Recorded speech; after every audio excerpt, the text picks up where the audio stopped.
그보담 더 중한 것이 이웃간에 서로서로 화목하니 살자. 굳은 일 좋은 일에 서로가 힘을 합치자. 동네 사람 전부가 한마음 한뜻으로 한 덩어리 돼야 농사를 잘 짓자. 요런 맘을 얽고 역자고 동네 구판 푸지게 벌리고 남녀노소 없이 얼크러지고 설크러져 돌아가는 것 아니겠어? 어저께 싸운 집안이 오늘 구판 써 손을 맞잡고 웃어불고 돌림병 심원이 훑고 지나간다면은 전보담 더 심지게 풍악을 울려대고 그 구판 끝내고 나면 사람들이 새 기운을 얻은 것이 왜 그러는가? 보소, 자네만 애 같다고 속이 터지는 것이 아니시. 자네 집안이 어르신 땀시 다른 사람들보담 심한 것이제. 전다 뺏긴 사람들은 전부가 속이 썩어 내려앉네. 근다고 농세 시적헐 명절이 왔는데 풍악을 안 울릴 것이요? 그만 목심 끊을라면 몰라도 또 살아가야 할 것 아니겠어. 속 터지는 일이 있을수록 더 심지게 풍악을 울려 새 기운을 차려야 하는 것이네. 그래야 또 한 해를 살아내고 뺏긴 땅도 찾게 될 것 아니겠어? 허고 외놈들이 저리 악독하니 해댈수록 우리도 더 힘내서 풍악을 울려대야 한단 말이시. 우리가 풍악도 안 울리고 동네 구판도 안 벌리고 기운 빠져서 찌그러들어 보소. 저놈들이 얼씨구나 하고 더 독헌이 나올 것이네. 나가 장dom을 허겄는디 자네 어르신도 요런 때일수록 풍악을 더 크게 울려야 한다고 생각하실 것이고 자네가 징을 더 크게 치기를 바라실 것이네. 나 말이 틀린가 어쩐가 자네가 가서 여쭤보소. 안 그런가? 남새 말이 맞이오. 네 징체를 잡아라. 샘문이 열리며 들려온 말이었다. 아이고 아짐씨가 거기 기셨구만이라 저녁 잡수셨단가요? 남상명이 다급하게 몸을 일으켜 박건식의 어머니 대목댁에게 인사를 차렸다. 야, 남새니 목탁에 많이 쓰시오. 남새말이 조목조목 다 오르요. 대목댁은 남상명에게 인사치레를 하고 나서 아들에게 눈길을 돌리며 남새 말대로 아버지도 네가 징체 잡기를 바랄 것이오.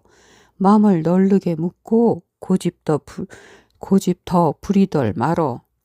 예전부터 나라에 우환이 생기면 풍악을 더 심지고 찰지게 울려대서 사람들 마음을 한 덩어리로 뭉치게 하고 심을 짱짱하니 돋구고 혀쓴게. 대목댁은 차분한 말로 아들을 구슬렸다. 하모니라 긁고 건식이 이 사람이 미기는 징소리가 어디 예사 징소리간디요. 심지고 걸찍하고 팽팽험스러도 서럽고 절절하고 한시러운 것이야. 시상이다 하는 일 아니드른 게라.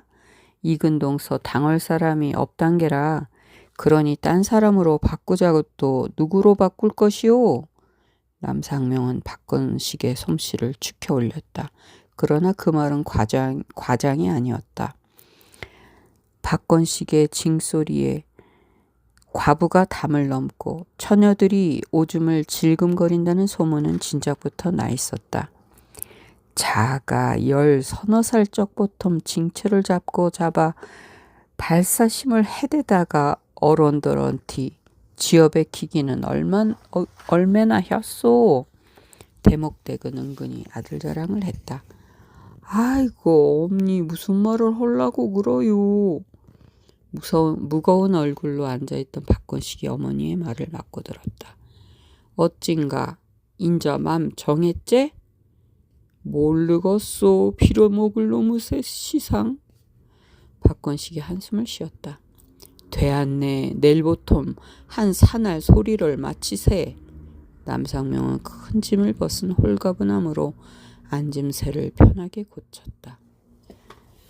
근디 새로 시작하게 된다는 토지조사 사업이란 것이 무엇이다요? 토지조사 사업을 또 시작한다는 소문이 부쩍 심하게 나돌고 있었다. 그러나 그 내용이 어떤 것인지를 아는 사람을 찾기는 어려웠다. 그렇지만 아버지가 맡았던 일을 대신하고 있는 남상명은 혹시 알고 있지 않을까 싶었다. 글씨, 나도 그 내막이야 캄캄밤중이구마. 또 농토 뺏으려는 야로를 부리는 것이 아닐란가 모르제. 남상명이 고개를 갸웃거렸다. 아제 말이 맞을 것인마요. 외놈들이 지그 이속 없는 일 벌일 리가 없은게라. 박건식은 단언을 했다. 자신의 미심쩍었던 짐작과 남상명의 짐작이 묘하게 일치했던 것이다. 그리 되면 또 시상이 난리 나라고. 대목댁이 놀라움을 나타냈다. 난리가 나든지 시상이 뒤집어지든지 아무 걱정할 것 없어. 우리야 뺏기자도 더 뺏길 땅이 없은게. 박건식의 목소리에는 화가 돋아 있었다. 쬐게 더 두고 보더라고. 본심이 나올 것인게. 자네 내일부터 시작이시. 남상명이 다짐을 하고 일어섰다. 손님을 배웅한 박건식은 들판 저 끝으로 둥그렇게 솟아오르고 있는 달을 하염없이 바라보고 있었다. 들녘 곳곳에서는 성급한 아이들이 놓은 쥐불이 불길을 널른거리며 번져가고 있었다. 아직 다 연글지 않은 열이틀 달이 쥐불놀이 연기에 그을리고 있었다. 박건식은 달이 징으로 보이고 있었다. 귀에서는 징소리가 징징징징 울려대고 있었다. 징소리를 따라 온몸이 스멀스멀해지면서 피가 뜨거워지고 있었다. 징소리는 새소리 중에서도 가장 폭이 넓고 깊이가 있는 소리였다. 태산이고 파도이면서도 애간장 타는 속울음이고 천리 밖에 넋을 부르는 소리였다. 한 번 쳐서 수백 겹의 파장을 이루는 그 넓고 깊은 소리의 긴 울림은 아련하고 아슴하고 아득하기가 사람의 혼을 빼가는 것 같았다. 그 소리에 들려 밤맛조차 잃고 징체를 잡아보려고 허덕거렸던 10서너 살 그때의 세월이 그리웠다. 이놈아, 니 그리 새소리에 미치다가 소리패 따라 나쓰겄다. 아버지의 노여움이었다. 왔다, 자가 누구 아들인디 그리 천원이 될라고 허겄소. 소리 알아듣는 재주 타고났단께 지 허고 잡은 대로 냅두시오. 동네 풍어를 울리자도 재주꾼이 있어야 할 것 아니겠소? 어머니의 역성이었다. 아버지는 다짐을 받고서야 징체를 잡게 해주었다. 자신도 소리패를 따라 나서고 싶은 생각은 없었다. 소리패에 정처 없이 떠돌아다니는 배고프고 서글픈 행각이 전혀 마음에 들지 않았던 것이다.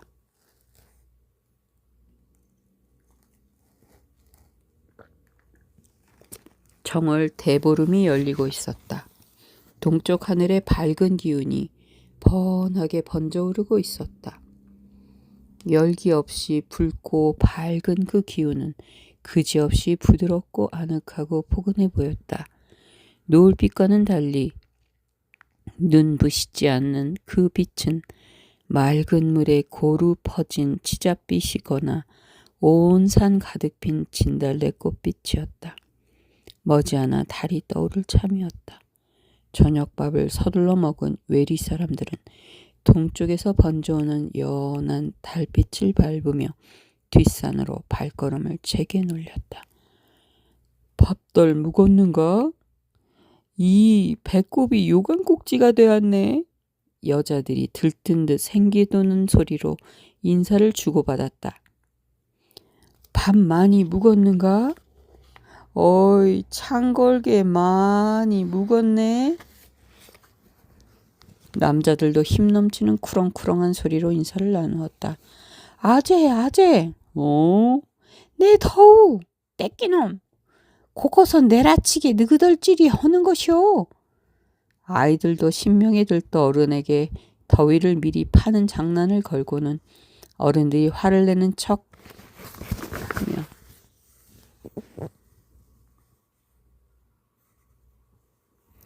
발로 땅을 굴러대면 재밌어 죽겠다는 듯 깔깔거리며 뺑소니를 쳐댔다. 정월 대보름날 밤에 저녁밥을 못 먹는 사람은 아무도 없었다. 아무리 가난한 사람이라도 오곡밥에 가진 나물을 묻혀 푸짐한 저녁을 먹었다. 보름 한 달 전부터 죽을 끓이며 살아온 집들도 보름날만은 어김없이 푸짐한 상을 차렸다. 명절 차림을 하려고 따로 아껴두었던 곡식을 털어낸 것이었다.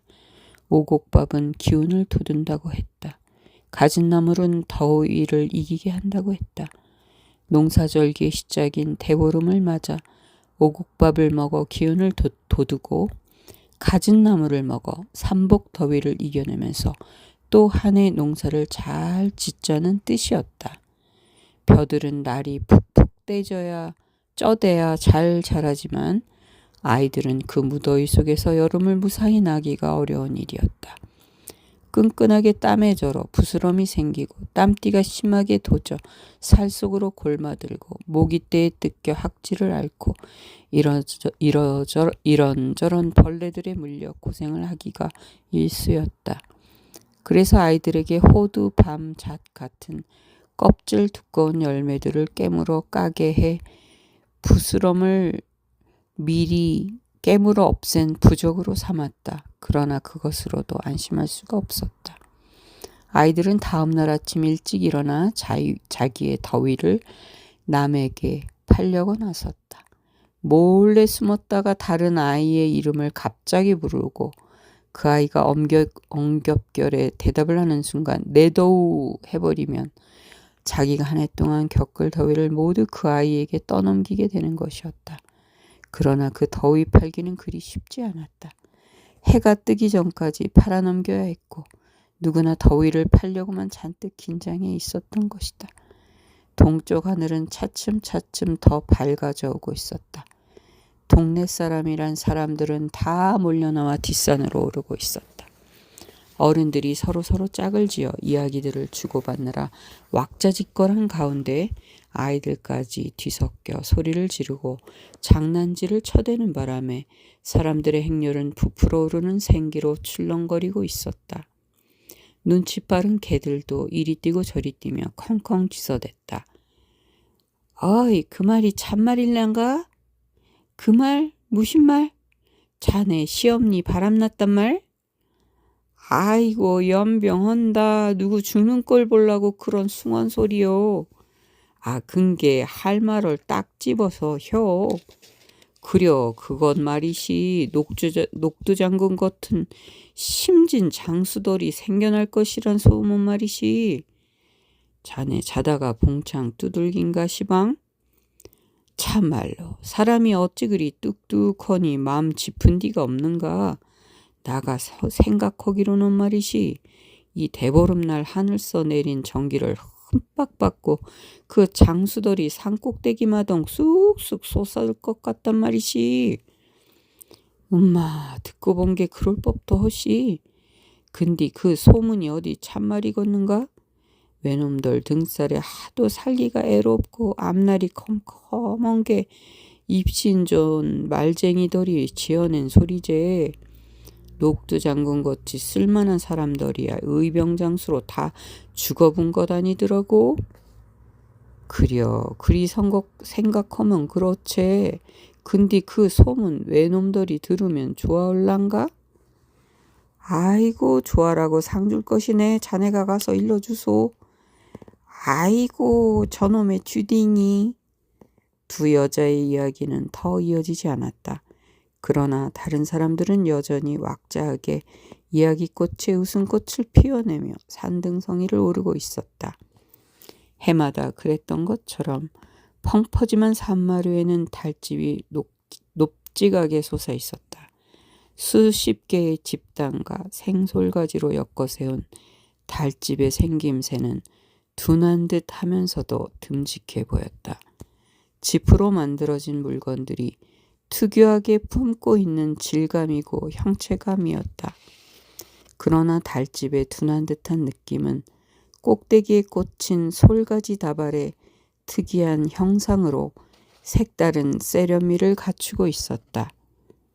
달집을 만든 집단들은 집집마다 출염한 것이었다.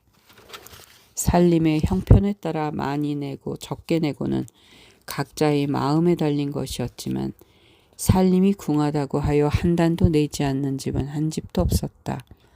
누가 강압하는 것이 아니었다. 농사를 지으며 마을을 이루고 살아온 오래고 긴 날에 걸쳐서 그렇게 마음을 모아온 것이었다. 농사를 지으며 사는 사람들에게 집은 단순한 볕대만이 아니었다. 그건 농경 생활을 영위해가는데 다양한 쓰임새를 갖는 소중한 재료라는 것을 넘어서서 그 어떤 것보다도 청결하고 신성한 뜻을 지닌 대상물로 여겨지기도 했다. 짚은 멍석, 망태기, 삼태기, 새끼 맷방석, 섬 등 속에 농사기구며 생활용품을 만들고 지붕에 이형으로 얹고 신을 엮어 신으며 땔감으로 썼다. 그런 생활의 기묘한 쓰임새 외에도 짚은 기운을 지키고 액은 물리치며 저승길에 혼백을 받드는 제구이면서 하늘에 이승의 염원을 실어 비는 매개물로 쓰였다. 보름날을 비롯하여 온갖 액땜을 하는 허수아비가 짚으로 만들어졌고 남녀 상제들의 머리에 얹히고 허리에 두르는 띠가 짚으로 엮어졌고 3년상이 끝날 때까지 사립밖에 걸리는 사자밥 망태기가 짚으로 짜여졌고 제사를 지낼 때마다 사립밖에 붙는 물밥의 깔개가 짚이었다. 그리고 집집마다 모아 만든 달집의 집단에는 또 한 해 농사가 가뭄도 홍수도 없이 풍년들게 해달라는 사람들의 염원이 지푸라기 하나하나에 서려 있었다. 집단과 함께 달집을 이루고 있는 솔까지도 그 쓰임새의 다양함이나 귀히 여겨지기로는 집과 다를 것이 없었다. 그 많은 산들의 주인 노릇을 하면서 사철 푸르른 소나무를 충절이나 지주의 표상으로 삼은 것은 양반들에 국한된 것일 뿐이었다. 농사짓기에 평생을 바치는 백성들에게 소나무는 지게감으로 없어서는 안 될 나무였고 솔가리는 불담 좋은 데다 향내까지 그윽한 땔감이었다. 가지에서 가지를 뻗어나가는 소나무는 온몸에 진을 품고 있으면서 속살까지 질겼다. 그래서 가지가지 모양새의 새가지들은 시루 받침대며 맷돌 손잡이며 소쿨이나 망태기 거리로도 쓰였다.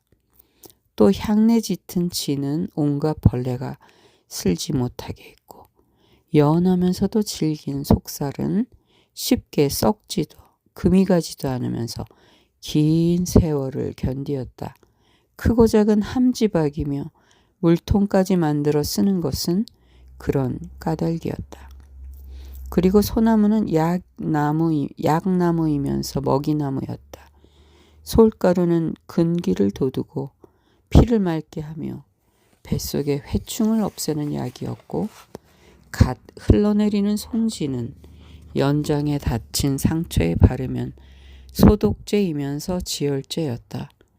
또한 보릿고개에 허덕이는 부황든 아이들에게 소나무의 세수는 진달래꽃과 함께 간식이었고 흉년이 무섭게 든 해에 송기는 어른들에게도 양식이었다. 따로 노임을 주지 않는 소작인들을 동원해 송악가루를 털어모으게 해서 샛노란 약과를 만들어 먹는 것은 배부른 양반들이 즐기는 호사였다. 그런데 사람들은 혹독한 눈보라 속에서도 푸르고 푸른 소나무의 그 맵고 굳센 힘과 예리한 바늘잎의 별난 생김이 하늘에서 특별히 내린 것이라고 생각했는지도 모른다. 사람들은 자식을 낳아 질병의 액을 막으려고 대문이며 사립에 치는 금줄에 꼭 솔가지를 끼웠다. 잡기를 몰아내는 구슬할 때도 솔가지로 비지를 했고 묘를 이장하면 그 양쪽에 솔가지를 꽂았다. 부뚜막 위에 식초를 끼우는 병에도 솔가지 끼운 새끼줄을 감았고 간장을 담는 독에도 솔가지에다 숯을 곁들인 새끼줄을 둘렀다. 모든 잡기들을 바늘처럼 생긴 솔잎들이 콕콕 찔러 물리친다고 믿었는지도 모른다. 사람들이 달집 꼭대기에 솔가지 다발을 꽂은 것은 집단 올놀이 담은 자신들의 소망이 하늘에 잘 전해지기를 바라는 마음이었다. 달이 뜬다, 불 붙여라. 사람들의 왁자지껄함이 뚝 멎었다. 달이 이마 끝을 살짝 내밀고 있었다. 장정 셋이 횃불을 높이 들고 달집으로 다가갔다. 모든 사람들은 숨을 죽이고 똑바로 서 있었다. 아이들도 제부모 옆에 붙어서서 눈들만 또릿또릿 빛내고 있었다. 사방으로 드넓은 벌판이 내려다 보이는 산마루에는 무겁고 엄숙한 침묵만이 쌓이고 있었다.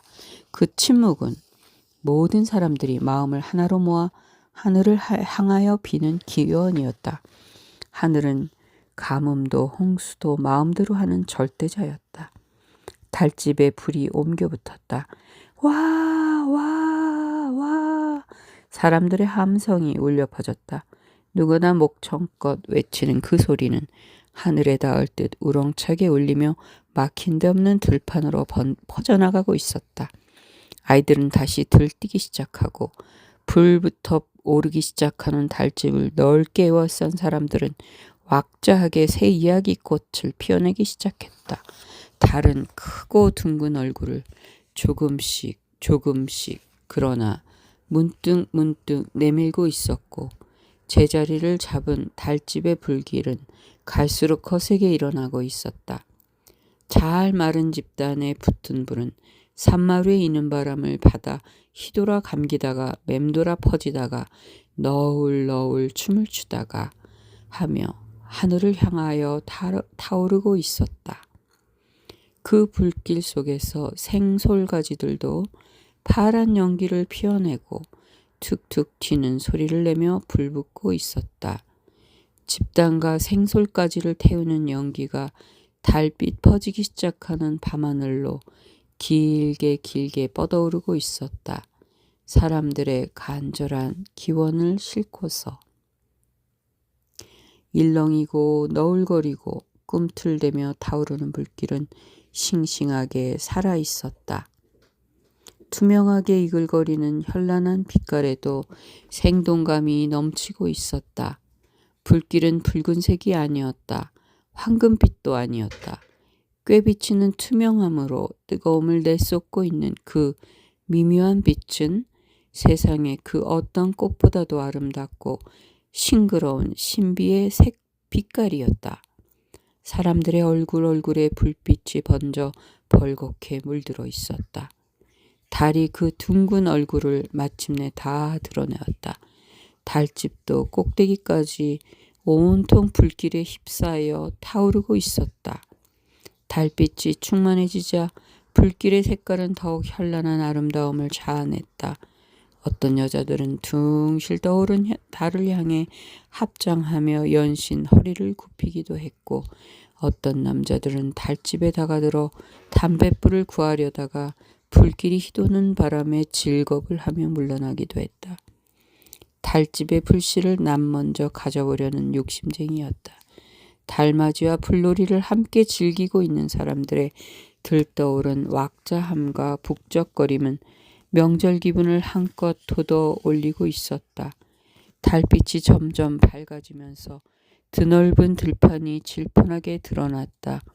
들판 멀찍이 큰 무덤인 듯 솟아있는 산마루마다 달빛을 사르며 불길이 일고 있는 것이 멀게 보였다. 그 불길에서 사람들의 외침이 아련하게 들리는 것 같았다. 자네들 토지조사 사업이란 것이 곧 시작된다는 소리 들었는가? 방구가 잦으면 똥 나오더라고. 그놈의 소리 퍼진 지가 오랜 게 무신지시고 가네 허겄제. 그놈의 것이 대체 뭐하자는 것이요? 외놈들은 그저 맨드느니 멋이고 해서는 안 된다는 법이고 끝도 없이 이 조사 저 조사로 사람을 잡아먹으려고 온단 게 또 조사라고 하면 우리한테 해가 되면 대체 득될 것이야 있겠어? 다 지그놈들 좋자고 허는 일인 게 말이시. 그것이 땅 뺏으려는 것 아닐란가? 그것이 안 되죠. 임자가 다 있는디. 총칼 들이는 디도 안 돼야? 누구는 임자 아니라서 땅 뺏기고 자긴 신세들 대학 간디? 지애미 붙어먹을 놈들. 언제까진 땅을 뺏어야 배가 찰랑고. 이 나라 농꾼들 다 자긴 만들어야 배가 차오겠지. 니 길을 조상 대대로 여기서 산 것이 웬수요? 나라 안 뺏겼을 때는 온갖 잡세로 줄이 틀고 외놈들 세상이 된 게로 그놈들이 질로 먼첨 치고 들어 난장판을 지키고 땅만 넓었제 실속은 하나도 없이 고상만 곱쟁이로 한단 게. 그려 이놈의 전라도 땅에 태 묻은 것이 죄라면 죄제. 산골에 살았음사 그런저런 꼴 안 당해도 됐을 것이마. 외놈들 피해 놈 팔아갖고 무주 장수 같은 뒤로 이사를 가불어. 사람 실답 잡기는 갈라면 아주 만주 땅으로 가불제 그려. 거그 가야 맘 놓채. 왔다 이 존날에도 겉질러 대기요. 너된 남자는 달만 쳐다보았다. 사람들의 구김살 없는 신명에서 비켜선 산포댁은 소나무 그늘 아래서 달을 하염없이 바라보고 있었다. 산포댁은 눈물을 머금은 마음으로 간절하게 빌고 있었다. 그러나 그 소원은 풍년을 비는 것이 아니었다. 가슴에 겹겹이 쌓이고 있는 근심과 괴로움을 씻어달라고 빌고 있었다. 하눌님, 지 남정네가 그전 맨치로 되게 굽어 살펴 주십소사. 이 죄 많은 년 불성원이 생각하셔서 지 남정네를 구해 주십소사. 지옥살이가 따로 없습니다. 2년 사는 나날이 지옥살이구만이라. 음심 품은 일 없이 의심받는 맘지옥에 사흘거리 메타작 당하는 몸지옥을 살고 있습니다. 진작에 목을 매자도 친정부모 가심에 못 치는 일이라 참고 또 참아왔구만이라. 헌디 참는 것도 한도가 있더라는 게라. 온몸이 피멍이고 멍 잡힌 자리에 또 멍이 잡히는디. 하눌님, 인연을 살래주십소사. 인연 남정네를 그전 맨치로 되게 희서 인연을 살래주십소사. 산포댁은 피가 타드는 간절함으로 빌고 또 빌고 있었다. 그러나 하느님 앞에 행여 불경을 저지르는 것이 될까 저어해서 남자구실을 제대로 하게 해달라는 야한 말은 입에 올리지 못하고 있었다.